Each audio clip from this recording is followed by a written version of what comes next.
Les luttes, les révolutions, ça se prépare d'abord dans les têtes, dans les consciences. Et c'est à cela qu'on veut que serve notre candidature et notre campagne électorale. Alors quel programme défendons-nous? Eh bien, ce n'est pas un programme pour le prochain gouvernement, parce que ce programme-là est déjà écrit par la FEB, le syndicat patronal, et ce sera la continuation de tous les programmes appliqués par les gouvernements précédents, qui consistent à prendre chez les pauvres pour donner aux riches.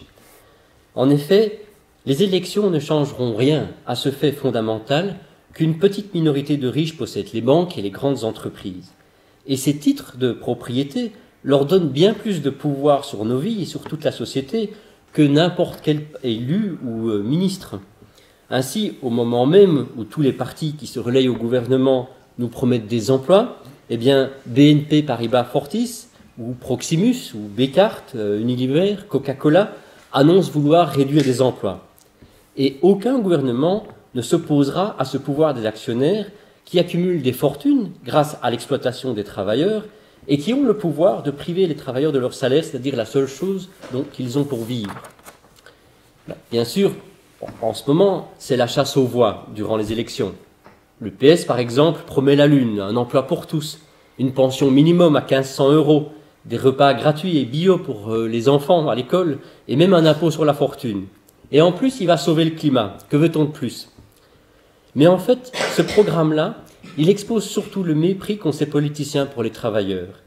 Comme si on avait oublié l'exclusion des dizaines de milliers de chômeurs du droit aux allocations de chômage, oublié le gel des salaires, l'augmentation de l'âge de la prépension qui avait déjà été appliquée par le gouvernement Di Rupo, et la 6e réforme de l'État, grâce à laquelle Di Rupo lui-même se vantait que son gouvernement avait réalisé plus d'économies que tous les gouvernements précédents. Alors c'est vrai que le gouvernement Michel, c'était un gouvernement de combat contre les travailleurs, mais sa politique n'était que la continuation de la politique des gouvernements précédents.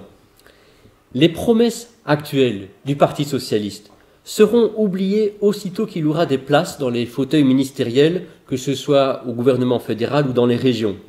Et les dirigeants du PS, qui ont tant de fois participé au pouvoir, savent parfaitement que les ministres ne sont pas là pour réduire la fortune des plus riches en les imposant, mais au contraire pour les faire augmenter. Le seul pouvoir qu'auront les ministres dans les prochains gouvernements, ce sera de servir leur véritable maître, les capitalistes. Et les mêmes qui nous promettent aujourd'hui des emplois, demain licencieront, supprimeront des emplois quand il s'agira de réduire les dépenses en faisant des économies sur les services publics, par exemple, pour pouvoir baisser encore l'impôt des sociétés, ou simplement en faisant payer les intérêts de la dette des banquiers.